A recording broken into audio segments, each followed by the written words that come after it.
Pokemon Legends Arceus is a game that exists and has for 3 years now, but with ZA coming out soon, I thought I might try it, so please, enjoy the video.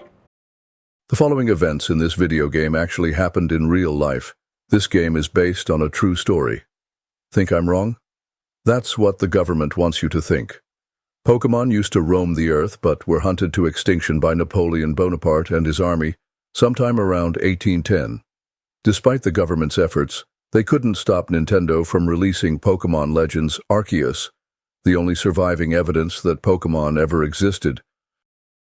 In the beginning, Arceus was like, "Konnichiwa," and then he threw me like a hair tie out of whatever the hell this thing is, and back in time, into the region of Hisui, circa 1810, 5 years before the incident. Oh yeah, he also told me to seek out all Pokemon. That might be important. I wake up, knees weak, arms are heavy, to find a man, as well as 3 little creatures. The man, Professor Laventon, asked me if I know what a Pokemon is. Obviously I don't, because they're extinct in 2025. Laventon's little guys, Pokemon, run away. Arceus reiterates the win condition, and Laventon shows me the Pokeball. The Pokeball was a revolutionary invention created by Professor Laventon. A Pokeball is able to capture and contain Pokemon, lessening their threat to the human race. Unfortunately, Laventon couldn't spread his creation throughout the world fast enough, not before Napoleon got to the Pokemon. I use the balls to catch the runaway Pokemon, which I seem to be really good at considering that Pokemon are extinct in 2025. Laventon leads me to Jubilee Village, which I am very opposed to, and tells me to wait at the Wallflower, which Benny, the old chum, is very opposed to. I also meet Akari, who might be important to the story in some way and a little bit later maybe.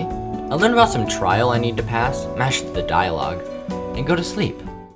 The storm of Geneva occurred August 17th, 1810. Still one of the world's most destructive lightning storms to this day, the lightning struck several noble Pokemon in the region of Hisui, sending them into a frenzy.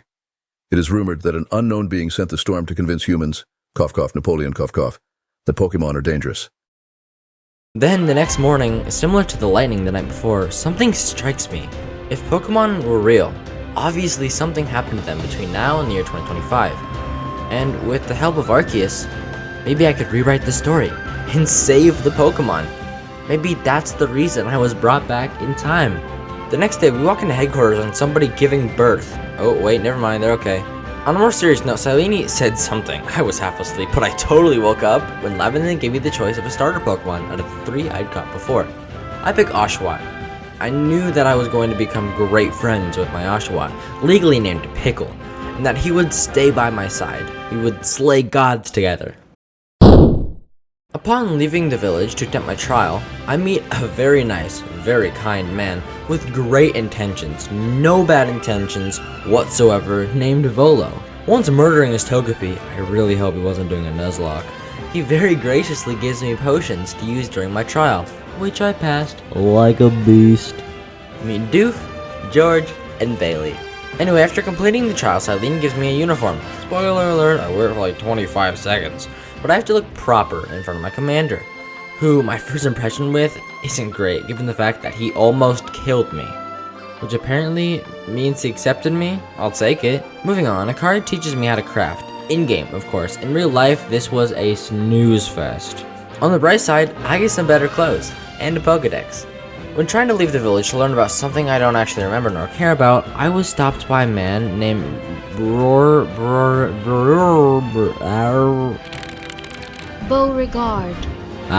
He asked for a Wurmple, and I don't know what I was supposed to be doing, but the Wurmple is obviously first priority. Whatever his name is, gets his Wurmple, and I get mine, named Bean. Back on track, research tasks, yada yada yada, Pokedex, yada yada yada. Starly, oh I caught it, hell yeah, it escaped. Weasel, yada yada yada. Oh, Bean is evolving. And Star, Heavy Ball, and Revive. I go to sleep, and it's my first night here without a giant storm. My first morning with a giant storm the night before goes about as expected. Akari needs my help and wants me to meet her at the training ground. But what if I don't? Okay, Ras, that is not what I need to hear right now. Akari had an epiphany. Her Pikachu and her don't really get along too well. I beat the Pikachu up, obviously, and when leaving to help some girl named Mai... Sorry, that startled me. Yes, that wasn't my script. Volo teaches me about a secret backstrike technique. Mai is from the Diamond Clan. Wait a minute. I fight her Munchlax. Afterwards, Mai keeps talking on and on about the almighty Sinnoh. Wait a minute. I catch a few Pokemon on my way to Deer Track Heights. I also test fall damage. Yes, it exists. Also, Bean evolves again. Bailey evolves, and George evolves into something that looks less like a Pokemon and more like my Dairy Queen order. Mai tells me about an alpha Pokemon. Who's the alpha now? Anyways, I meet a weird deer, or a weird deer for short. Back in the village, I jump. Sorry, I couldn't resist. What I meant to say is, I go to sleep. The next morning, people are arguing like people do. Ruler of space? Wait a minute. Ruler of time? Wait a minute. Is it all connected? Booze. Apparently the two people are here because Lord Cleaver is in a frenzy. Crazy. I'm supposed to quell him. I begin my journey to Grand Tree Arena, but then I spot it. A bird, flying above everything else. I must catch it. But right now, it seems like I don't have the resources. I'll be back, Staraptor. Pickle evolved into a Duat. So here I kind of threw Lillian into an Alphaba barrel. Without realizing, I threw Lillian into an Alphaba barrel. That went about as expected. Oh no, Pickle! Oh no, George! Oh no, Doof! No, Peter that I haven't named yet! No, Baron! Run! But before I try again, Star, Feather Balls, Super Potion. Let me see what the Feather Ball does. Flies farther, Pokemon in the air. This is perfect! I just need Sky Tumblestone to make it. So until then, oh no, Lillian! Yes, we got it! Doof Sr., named after Doof, of course. At Grand Tree Arena, I meet a child who fights me with his Gumi. Apparently Cleaver wants food. That's what I got from the conversation at least. With Laventon's help, we come up with the idea of throwing food at Cleaver. Leaving the village, Mai takes me to DTH and plays a flute. I think. When I play it, Weirder gives me a Mind Plate, which can change the type of a certain Pokemon. And what does this button do? You know what I'm doing next. Let's ride. Shit, there's still fall damage. I used my new buddy to do this Drifloon running through trial, and after completing it, I got 15 Feather Balls, yes! Being slightly more careful, I sprint to Staraptor and miss again, and again. But then I get him, catching him first try, and he's level 36. I spent too much time trying to get him to not put him on the team. Meet Gregory. With some of the strongest Gregory on my team, I fight the Alpha Parasect. Man, this feels good. And then I go to fight the Floatzel. What do you mean Gregory is loafing around? Wait, I remember when I got my last star, Silene said that Pokemon at level 30 will obey me. Gregory is level 36. Oh no, I know what I have to do. This process took over 3 hours. So, to give you the most I can in the smallest amount of time I can, I prepared a montage of the entire thing. For copyright reasons, this montage does not come with a song. If you don't want to watch the montage, skip to this timestamp. If you do, press start on Born for This by The Score in 3, 2, 1, now. Super perfect.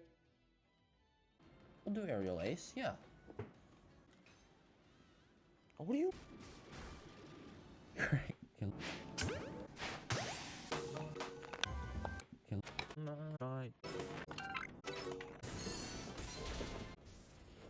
Someone like me to know you know, I don't know. You don't do this. We are the bucket one. You don't smoke things. And I should kill.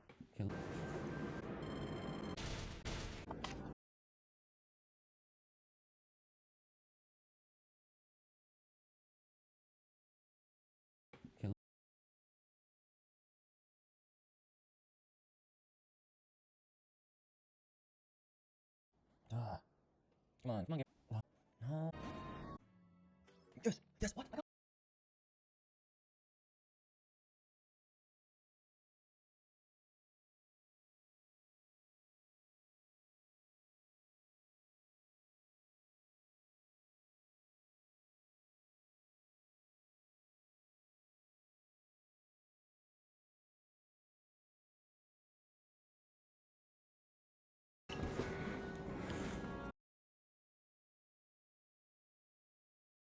Okay, look at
After getting my star, I stacked my team with strong Pokemon I found during my journey, the main attraction being Pau and Lola.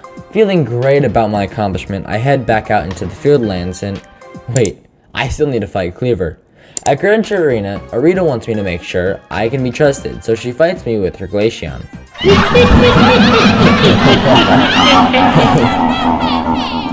Ha. She trusts me now, and let's be honest, with Gregory, this fight was a breeze. A walk in the park. Easy as 3.141592653589. He also gives me my second plate, the Insect Plate, which can change the type of a certain Pokemon. I head back to the village to report to the commander. He basically says good job, and I enjoy another bunny old chum meal. I wake up in the morning, ready for whatever the day may bring. Leaving my room, there's more unskippable dialogue. The game tells me that Arceus has a predicament. It doesn't tell me what, which seems to be a common theme with these predicaments. Arceus and Kamado are talking about Ursaluna in the Crimson Mirelands, and they say I have to go investigate it. So Silene lets me go to a new area, the Crimson Mirelands, of course. Excited about this, I run outside, and that looks unavoidable. Sure enough, Akari challenged me to a battle, and she is a Mime Junior now, but my team is just way too strong. I get to the Mirelands, and spend a lot of time catching new Pokemon. Oh, what's this? Okay, stronger Pokemon are supposed to spawn in the STD. Hold on. Including this Porygon I caught. Chip the Machop evolved. I finally make my way to the Temple Cave thing to meet Kabala, who doesn't like me, but Volo was here and we fight. He has a Gipple now. Boo's evolved into a Drifloon. I gave Kabala a wall to fix the wall and read the wall. Over on Sludge Mound, Kabala straight up spawns Ursaluna, but I kill it easily. It gave me the Earth Plate, which can change the type of a certain Pokemon. I can ride it now to find treasure. At base, Lavin tells me about the Pokemon unknown and tells me that I need to find all 28 of them. Back at base camp, Lilligant is in a frenzy, and Arceus didn't tell Adamon, so now Adamon is mad. And Kamado is mad. Now I have to find Arceus with Ursaluna. On the way, I found the shiny Ponyta. It wasn't lucky, it was part of a quest. I've still never found a shiny Pokemon in any Pokemon game I've ever played. I find Arceus with a sprained ankle, and she wants me to believe that the whole Lilligant thing is just miscommunication. I'm not believing that for a second. For all I know, she can be in cahoots with Napoleon. Adamon wants me to go to Brava Arena and fight Lilligant, but I have important business to attend to. Got my first unknown. At the arena, Adamon tells me to be grateful that I get to see Lilligant. Oh, here she comes. Ugh. Sorry, Adamon, but I am not grateful in the slightest. After absolutely gaming, Hisui and Lilligant give me a metal plate, which can change the type of a certain Pokemon. So I'm starting to think that the wardens are really bad at their job. I mean, I haven't found a single warden that has successfully kept their noble safe. I keep having to help. Anyway, back at Mireland's camp, I talked to Volo again. He tells me that I might just change the course of Hisui, further proving my theory that I was brought here to stop Napoleon. In the village, I complete a couple of tasks, but soon realize I have to progress the story. I eat another meal, while Akari's in the middle of an existential crisis. The next day I learned that Arceus has become a hairdresser in the village. She's just trying to spy on me, isn't she? And stop me from completing my mission. After this, Komodo dragged me to Prelude Beach to meet some new arrivals. Hold up, half the village didn't like me because I was an outsider. What makes these people any different? Back to the village, to throw Arceus off my scent, I act friendly and get a haircut from her. She'll never figure out I know what she's up to. Star, Leaden Balls, Hyper Potion. I get my new mission from Kamado, now to go to the Cobalt Coastlands. Apparently the noble Pokemon in the Coastlands fucking died. Upon leaving the village, Leon gives me great things, and I go to the Coastlands. But first, Leon didn't just give me great things, he also told me that stones are really important, especially for evolution. And speaking of stones, I caught this Eevee a while back, and it would be great having to basically choose a type for my God-slaying team. So the Eevee is in.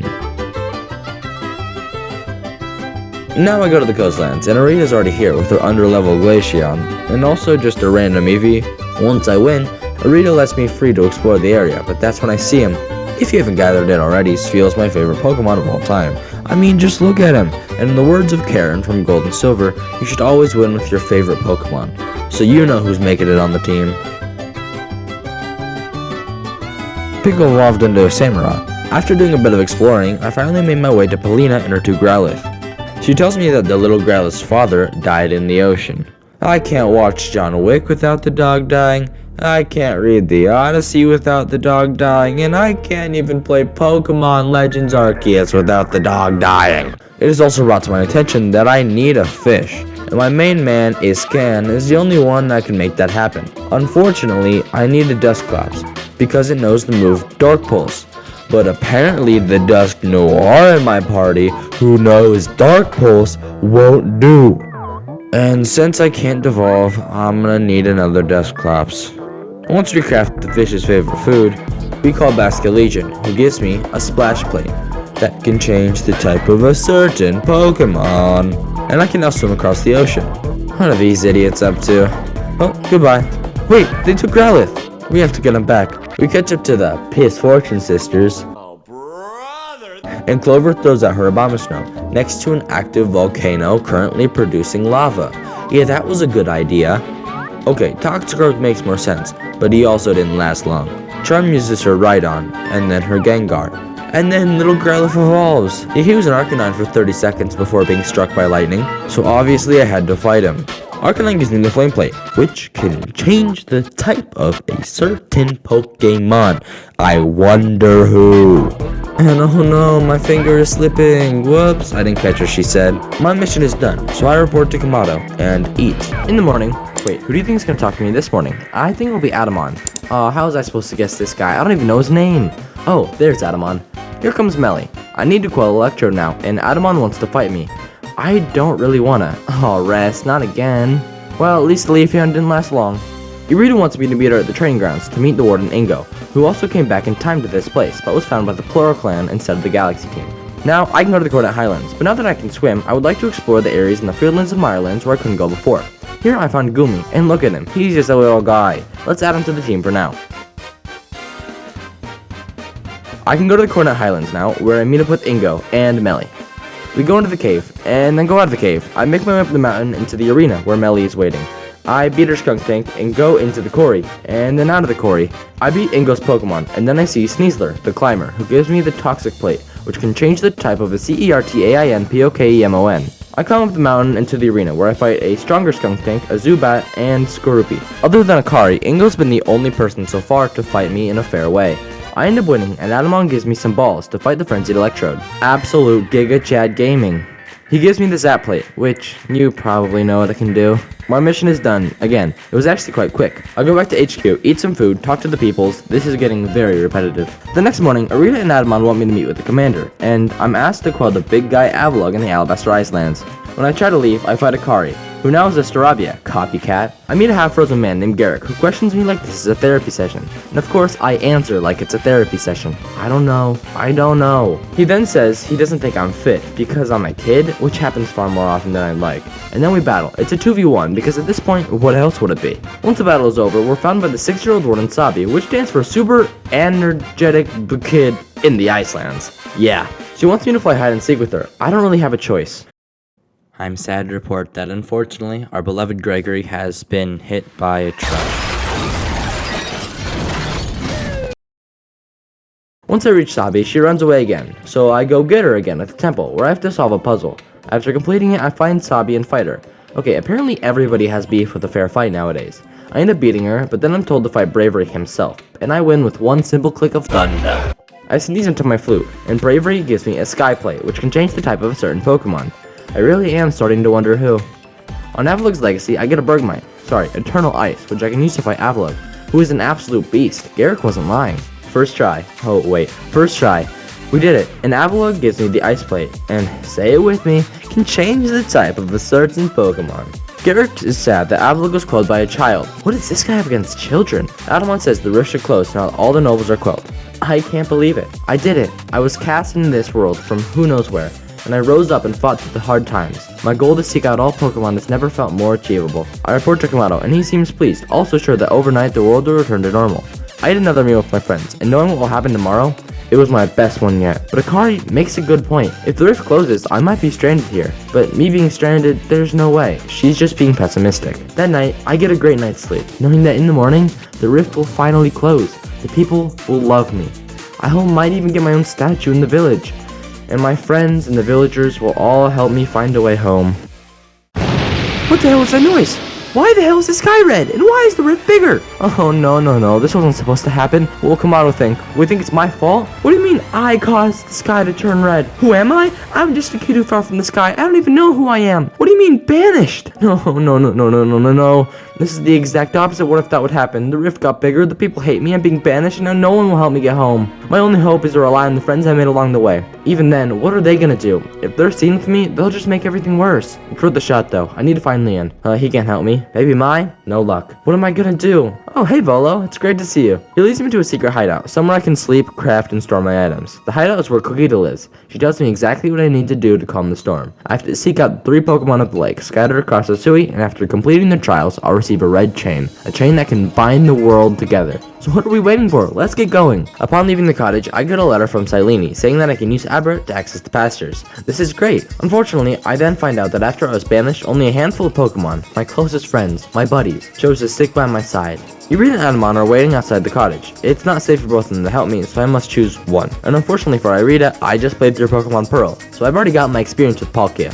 So Adamon will be my partner. Before heading to the first trial, I evolved Daniel, Gigi, Carson, Goob, and Carol. Wow. Upon arrival, Volo tells me a small backstory to the cave, and that inside I'll find Mesprit, the Pokemon of emotions. Then my Arcphone blasts open the cave, and me and Adamon walk in, prepared for whatever the trial may be. But first, the cave is guarded by a giant Hisuian Goodra that I have to fight. It took some strategy, but I was able to defeat it. Goob, shield your eyes. I was ready for the trial. But first, I hired Demarion as a bodyguard if there are any more high-level Pokemon. Back to the trial, which consisted of Mesprit asking a couple of questions. That was easy. We make a quick stop at the hideaway before making our way to the second trial, at Lake Acuity, home of Uxie, the Pokemon of knowledge. Inside the cave, this time, has a giant Hisuian Zoroark, and this thing looked like a ghost type, so my plan was to lead with Daniel, who would use Mimic to copy a ghost type move for super effective damage. Oh, whoops. Never fear, with a quick Swords Dance with Pickle's Dark Tech move, I was able to win this fight with ease, and take on the Uxie's trial, where I had to count the eyes of Pokemon. This one was also pretty easy, one step closer to the red chain. Back at Kokita's cottage, we're reminded of just how close we are to fixing all this, and all that's left is one trial, the Crimson Mirelands, Lake Valor. Blast open the cave, inside is an Overquill. I thought this was water poison, so I sent out Carson, but we were able to get some really good damage, and Demarion swept the remains. Azelf, the Pokemon of willpower, wanted to test mine with an almost impossible task. Hit it with a bomb. Though it could just teleport out of the way. It kept telling me to give up, but my willpower was too strong. I didn't give up, but that was the key to victory. I beat the challenge. I had all the pieces I needed for the red chain. All that was left was to get it. We meet Gogeta at the ruins, and the 3 Pokemon of the lake appear before us. They craft the red chain. I'm told that Kamado was gotten impatient and started to climb up the mountain himself, so I run back to the village to show Silene that I have the red chain. She orders me as a Galaxy Team Surveyor Corps recruit to put an end to the red sky and come back alive. Now I'm back to being an official recruit, which means Star, Ultra Balls, and Max Potions. Leaving the village, Silene tells me what I have to do. Go to the temple, use the red chain, and fix this mess. In the Cornet Highlands, I started my ascent. I fainted a couple of Electabuzz on the way to evolve Gigi and Carol before entering the tunnel to find... Wait, is that... Benny? But Benny, I thought we were friends. I didn't know you trained Pokemon. Oh man, Benny, you weren't an old man? I'm so confused. I beat Benny, if that's even his name, and continue down the cave. I'm almost at the peak, but I have to talk some sense into Kamado. Or Wickstrom, or whoever he is. Benny messed with my brain, okay? Kamado refused to trust me fully, unless we fought. Pickle swept through his entire team. Almost, but Goob took the rest. Being defeated, Kamado recognized my strength and bowed down to me, and asked me to stop whatever deity was on top of the mountain. Inside the temple, Adamon was being spoken to by Dialga himself, for that same Dialga, ruler of time, emerged through the portal between dimensions. I had to fight him. I led with Carol, who brought Dialga down to half health. Then Gigi brought him down a little bit further, before Pickle Fall swiped it to 1 HP. But one more hit, and Pickle would die, unless he came through with the biggest dodge of his career. This one was for him. And just like that, the Lord, the ruler, the god of time was trapped inside an itty-bitty living space. Adamon's mind continued to be taken over by Dialga. There was another one. This one the ruler of space. And without the red chain, how are we supposed to fight it? We had to run. I had no idea how we'd even take down a second mortal being. But that's when Adamon reveals just how we were supposed to win. We needed to collect the Chain of Red, the vessel of humankind's invention, and the Stone of Creation's beginning. We already had the first two, the red chain fragments that Irita picked up, in the vessel of humankind's invention, or the Pokeball. But what's the Stone of Creation's beginning, or origin orb? It's this. With all the ingredients, we headed back up to headquarters so Akari and Leviton can craft the origin ball. This is how we would stop Palkia. We went back to the Coronat Highlands, back to the mountain, back to the temple, back to Palkia. We had to fight him, human versus god, in the same way I'd fight all the nobles, all leading up to this. His attacks were tough, but I was tougher. I threw the final bomb, and when Palkia was at its weakest, I threw the origin ball, capturing Palkia, claiming Palkia. And it wasn't long before the sky returned to normal. The rift closed, and my journey was over, and we could celebrate. It's over. The clans have been united. It's over. I had came to this region, this world, this time as an outsider, and had faced hardship to save the world against all expectation. It was over. But wait, what about Arceus? The world was at peace, but my journey isn't over. Napoleon was still a threat. After the festival, I head back to headquarters to discuss what's next. We need to find every Pokemon, but it's hard to know just how far to go, just what Pokemon are real and which are just legends. That's where Volo comes in. He's an expert in the legends of Hisui. We meet at Heights Camp to talk about these legends, and Volo tells me about an all-encompassing deity, Arceus, who created the universe, and is somehow connected to all the plates I'd collected. We had to get them all. I headed back to the ancient retreat to ask Kogita about the remaining plates. Here's what she said. Make your way down to Prelude Beach while you'll fight Kamado, and he'll give you a fist plate, one that he found when first arriving in Hisui. Go to Firespit Island and fight Heatran. You'll have to throw balls of mud to get rid of its shield, then catch it and get the iron plate. Make your way to the temple in the Alabaster Icelands. Descend until you reach the very bottom floor. Your iron plate, stone plate, and icicle plate will open the door, allowing you to fight Regigigas. Catch this Goliath to get the blank plate. Coronat Highlands, Moonview Arena, Cresselia. You'll be confused, think you're moving forward when you're actually moving backward. Catch Cresselia for the Dread plate. Go back to the 3 lakes and catch each of the Pokemon. After catching all 3 of them, you'll get the Drago plate. Then return to me. I got all the plates I needed, then returned to Kogita, who tells me she's been using the Pixie plate as a cutting board, making our total of plates 17. We needed 1 more, and Volo tells me to meet him at the ruins. He explains about Giratina, a being equal to Dialga and Palkia, one who wants nothing more than to fight Arceus, but because of its aggression was banished from our world to a reverse dimension. Apparently, summoning Giratina will bring us closer to Arceus. Volo, are you okay? Are we gonna summon Giratina with the plates? But we only have 17. And also, why? I don't get it. Why are you facing away from me? That can't be a good sign. Pillars and spears stabbing into the sky. Yes, I am concerned. You've been acting very strange. I'm concerned for you, Volo. Giratina created the rift? You told it to? But why? 18 plates, but where's the last? You have it. Napoleon, you were Volo this whole time? This was your plan to rid the Pokemon of the Earth? Just create a new Earth? Now that I think about it, it actually makes a lot of sense. You can't have the plates. I will fight you if I have to. Now, my team of Pokemon might not look like a team of legends or all S tiers, and none of them are legendaries that I had at disposal. And to be frank, they're not S tier, and they're not a team of beasts or legends or gods. But they're mine, and I handpicked every single one of them. We may be 3, 7, 10, or even 13 levels underleveled, but we are not losing this fight. Daniel took care of Spiritomb, then I put him back into the party. We'd need him later. I then sent out Carson, who got super effective damage on Roserade. Then Pickle, who was able to take out Arcanine. Carol had Lucario covered, and Goob took out Togekiss. Finally, it was time for Gigi, against Garchomp. With 4 times Ice Weakness, 120 base power Strong Style Blizzard, also Stab, essentially making it a 600 base power move. And with that, Napoleon was defeated, but he wasn't done. He called on Giratina, another god I had to fight in combat. But my Pokemon were already tired. I didn't know how much more we could take. I sent out Pickle, who used Ceaseless Edge for super effective damage, and more damage every turn, which is what ended up being the demise of Giratina. But he wasn't done yet. I had to fight him again, even stronger. I needed Gigi to whittle away at his health with a blizzard. I missed. It was all up to Daniel, and with 2 play roughs, he was able to take it home and defeat Napoleon once and for all. I had all the plates. All of a sudden, my Celestica flute changed into the Azure flute. I have one more, just one more task. Seek out all Pokemon. Seek out all Pokemon.